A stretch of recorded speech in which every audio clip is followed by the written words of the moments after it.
Bonjour. Alors aujourd'hui, on va parler de comment je débute une histoire. J'ai mon histoire, ou du moins j'ai la trame, où je sais à peu près de quoi je veux parler, mais comment je la démarre.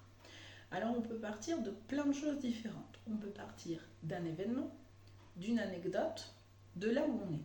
C'est-à-dire on peut partir de, en fait, dans cette semaine, dans ma semaine, il s'est passé un événement particulier et je m'en inspire pour démarrer l'histoire.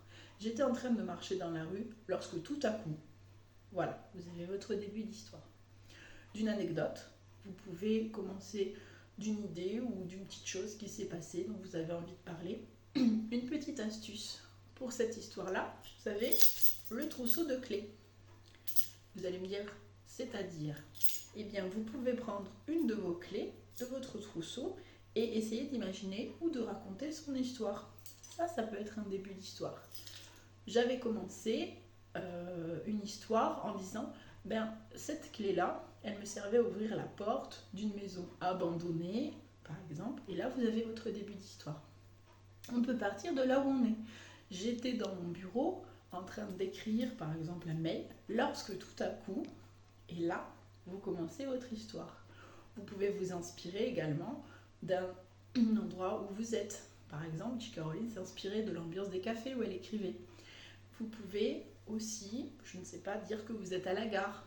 J'étais à la gare lorsque tout à coup le train dérailla, ou il se passait quelque chose d'inattendu, etc. C'est ce qu'on appelle mettre du merveilleux dans l'ordinaire. Vous êtes à un moment précis, dans un contexte qui est très ordinaire. J'étais assise, j'étais à la gare, j'étais dans un café, j'étais en train d'ouvrir une porte, et vous partez sur quelque chose de plus original, de plus fictionnel. Voilà comment on peut débuter une histoire. La façon dont on débute une histoire sera toujours la façon la plus simple possible. C'est vraiment quelque chose où il ne faut pas chercher très longtemps. Il faut faire quelque chose de simple. Après, vous pourrez revenir sur l'histoire. Après, vous pourrez recorriger.